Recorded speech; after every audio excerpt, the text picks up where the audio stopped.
as promised, we're going to get into this Anthony Marital story. Now, Mark, why is he going to see out his contract to start with? Well, it feels like we've been speaking about Anthony Marital in a number of windows over the last few years, doesn't it? And you got the feeling that a few days ago there might be movement because there was some interest in the player from both Marseille, Fenerbahce and the Saudi Pro League. So there were options. The reason why there were options because he's entering the last 6 months of his Manchester United contract. So essentially he can go wherever he wants in the summer as a free. However, like Manchester United do with so many of the stars that they sign, they insert a year option into their deal. Now, generally, that's to protect the value of the player and gives Manchester United that little bit more power when it gets to the latter stages of the contract where they can say, well, actually, you're not going anywhere because we're going to extend the contract by a year and therefore they can get more money. Obviously, Anthony Marital's situation is slightly different. He's decided he wants to stay at Manchester United, continue to play for that man, Erik ten Hag, fight for his place and see out the remainder of his contract and then decide upon his future in the summer. So it'll be interesting to see, A, how much game time he gets, how well he plays, and just how things develop. But yeah, options on the table at one stage, not interested. He wants to stay, take his money, and see what options he has in the summer. So, Dharmesh, you've sat there over countless transfer windows and said to me, look, you know, just as Mark alluded to, clubs extend contracts, keep the value of the player. Why are Manchester United not doing that with Anthony Marital?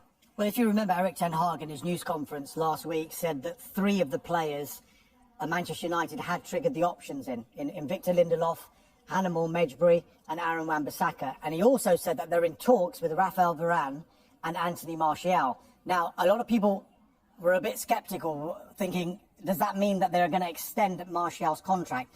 They're 2 different situations. Varane, I think they see a long-term future for him at United, but not on the current terms, hence why they haven't extended that. With Anthony Marital, as it stands, they're not triggering that 1-year option because they don't want to extend on the current terms, number one. But also, if they were to receive offers in January, they would consider those offers. That's one of the reasons they haven't extended that 1-year option. Now, some people could say, well, why don't they extend that option now?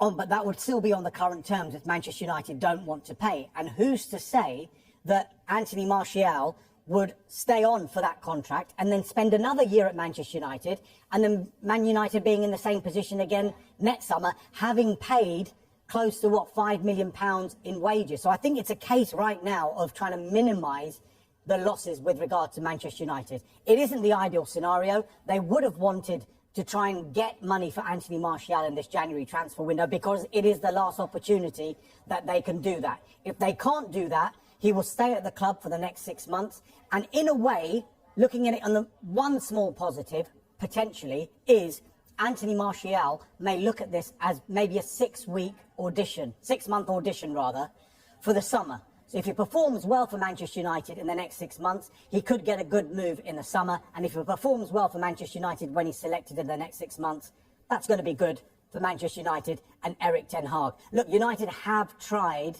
to sell him before, and they tried that tactic whereby they will let him go on loan to another club and see if he can perform well there, come back, and then his market value would go up. They tried it at the end of the 2021-2022 season. He went to Sevilla and it didn't work out. 12 appearances for Sevilla in that 6-month loan, and he scored just 1 goal. And there's also been talk in the past that Manchester United haven't really gone into the market to try and sell Marital, almost because of a fear that he would go away from Manchester United and be the player that they hoped he would be. But it's got to the point now where it hasn't worked out, and Ineos will have had a say in this as well because they will have been consulted. They want to build for the future now, and it's clear that Anthony Marital isn't part of that long-term future. So let's just cut the losses now, wait until the summer if that's what he's going to do, and then we start again. We showed the promise of Marital, the talent of Marital. Is it a shame that it hasn't worked out really, Mark? Yeah, I think almost Anthony Marital is symbolic of all the things that have gone wrong with Manchester United's recruitment over the last 5 to 10 years. There's been so much promise for so many players that have gone to Old Trafford, but just never quite delivered at the very highest level and taken Manchester United back to where they want to go and they believe they can go. He was brought in by Louis van Gaal in the summer of 2015. He was a youngster with raw pace and talent, and they all believed, obviously, that they could get the very best out of him, and you saw flashes of it, but just not enough on a consistent basis. And when you look at Manchester United's recruitment over that time, since Anthony Martial, there's not really been any players that have come in and dislodged him from being the number 9 or the player that they look to for the goals. They've obviously had good seasons out of Marcus Rashford, but other than that, they've constantly been looking to Anthony Martial to rekindle the form that they invested in the beginning. So, yeah, it's a shame that it's not worked out, but he's 28 years old. And like Dharmesh says, he's got a 6-month audition now to try and get himself another move. He's young enough that someone in Europe would invest in him. He had options, as we say, Marseille, Fenerbahce, so there were clubs that were willing to take him under their wing and see if they could get more out of him. But I think this is the start now, really, of a long process for Ineos and Sir Jim Radcliffe. Just Manchester United are going to spend a long time now establishing the structure, the personnel, the contracts in place, the wages they pay to players.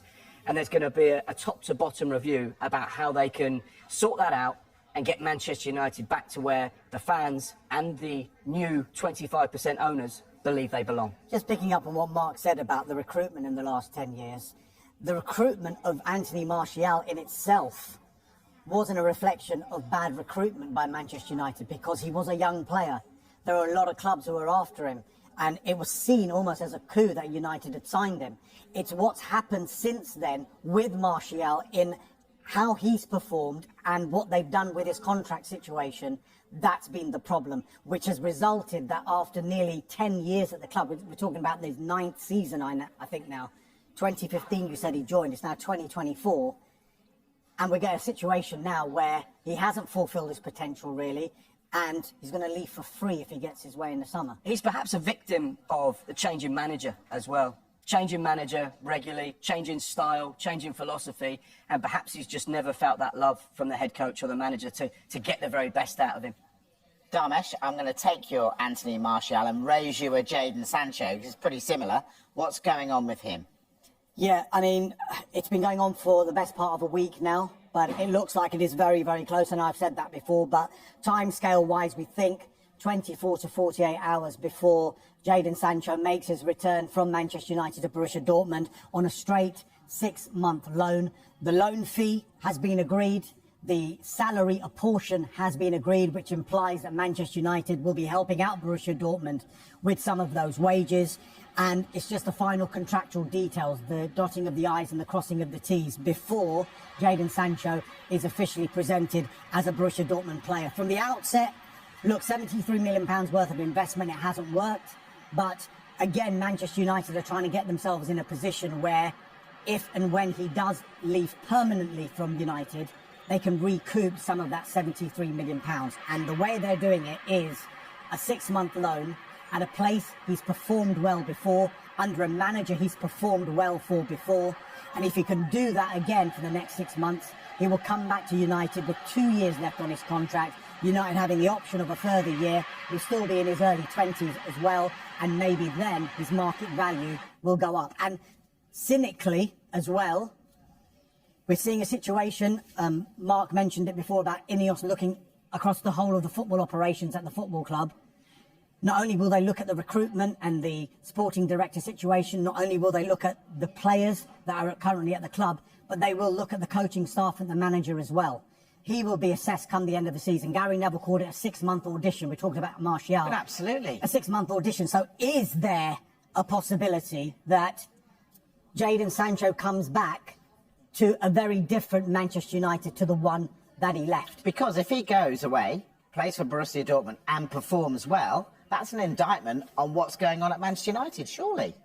Not necessarily, no. Well, if they can't get the best out of him, then they need to get someone who can. There have been a couple of managers who haven't been able to do that. He just hasn't done it. There's been so many issues surrounding Jadon Sancho. And it's not just been at Manchester United. There's been talk at Borussia Dortmund as well, and with England too.